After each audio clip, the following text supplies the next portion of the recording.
Hello everyone. आज class 11th home science का chapter 7B इसके MCQ करवा रही हूँ। तो क्वेश्चन फर्स्ट है कि सामान्यतः परिवारों में गृहिणी के लिए सुबह का समय निम्न कहलाता है: सैर करने का समय, पूजा करने का समय, अत्यधिक कार्य करने का समय या मनोरंजन का समय।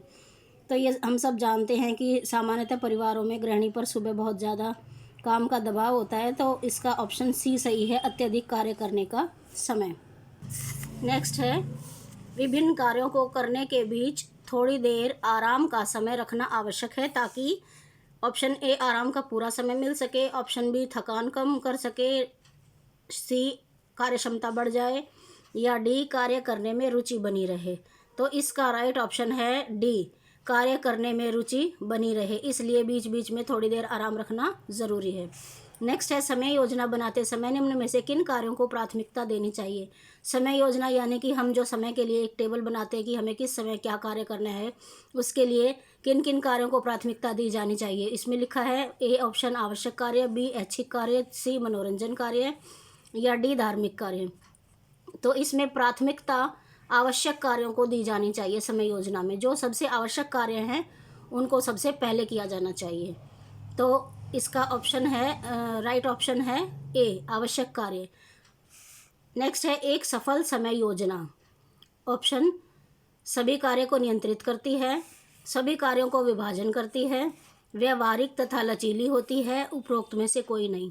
तो एक सफल योजना वही होती है बेटा जो कि लचीली हो और समय के अनुसार हम उसमें फेरबदल कर सकें।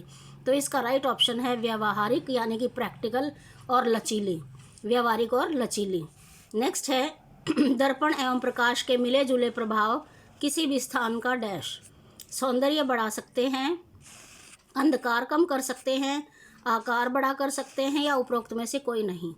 तो जो हमारा होम साइंस है या गृह विज्ञान है वो ये कहता है कि अगर दर्पण और प्रकाश दोनों हो किसी भी स्थान पर तो वो उस स्थान का आकार बड़ा कर सकते हैं, यानी कि देखने वाले को ये महसूस होता है कि अगर वो कमरा है कोई छोटा तो वो बड़ा लगे, कोई भी स्पेस को जो है आकार को बड़ा कर सकते हैं हम दर्पण और प्रकाश के मिले जुले प्रभाव से। नेक्स्ट है, स्थान के बड़ा होने का भ्रम निम्न स्थितियों में लाया जा सकता है: गहरे रंग का प्रयोग करके, हल्के रंगों का प्रयोग करके, फीके रंगों का प्रयोग करके, या चमकदार रंगों का प्रयोग करके। तो हल्के रंगों का प्रयोग करके हम किसी भी स्थान को ये दिखा सकते हैं कि ये बड़ा है, तो भ्रम पैदा कर सकते हैं। जिस स्थान को हमें ज़्यादा बड़ा दिखाना हो कि हमारे पास स्पेस कम है लेकिन हमें उसको बड़ा दिखाना है, जिससे देखने वाले को ये लगे कि ये स्पेस तो ये जगह है बहुत बड़ी है, तो उसके लिए हमें हल्के रंगों का प्रयोग उस जगह करना चाहिए। और दूसरा, हमें जैसा 5th में क्वेश्चन में है, दर्पण और प्रकाश यानी कि प्रकाश आए जिसमें ऐसी जगह हो और उसमें दर्पण भी लगाया जाना चाहिए। तो स्थान के बड़े होने का भ्रम हम हल्के रंग का प्रयोग करके कर सकते हैं। फिर है, किसी परिवार में स्थान व्यवस्थापन को प्रभावित करने वाले कारक। किसी भी स्थान के व्यवस्थापन को, अब स्थान व्यवस्थापन क्या है कि किसी भी स्थान को अच्छे से व्यवस्थित करना, ठीक ठाक से बनाना।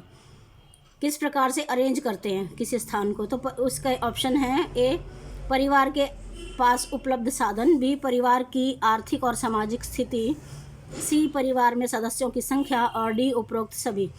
तो बेटा स्थान व्यवस्थापन को ये सभी प्रभावित करते हैं कि हमारे पास स्थान को व्यवस्थित करने के लिए कौन कौन से साधन हैं, हमारे परिवार में सदस्यों की संख्या कितनी है, और हमारी आर्थिक और सामाजिक स्थिति कैसी है, हम अच्छे से उसको अरेंज कर सकते हैं, व्यवस्थित कर सकते हैं या नहीं, कितना हमारे पास साधन है। तो ये तीनों के तीनों उसमें आएंगे, इसलिए आपका राइट ऑप्शन रहेगा उपरोक्त सभी। लास्ट है, प्राकृतिक प्रकाश एवं हवा के आवागमन के लिए घर में निम्न में से किसका होना आवश्यक है, ज़रूरी है। प्राकृतिक तो आप जानते ही कि जो हमें भगवान से मिलती है, अपने आप आती है, इंसान ने नहीं बनाया जो, वो प्रकाश और हवा, उसके आने जाने के लिए हमें क्या क्या चाहिए होता है। इसके ऑप्शन देखो, ए दरवाजे, बी खिड़कियाँ, सी रोशनदान, या डी उपरोक्त सभी। तो ये तीनों ही ज़रूरी हैं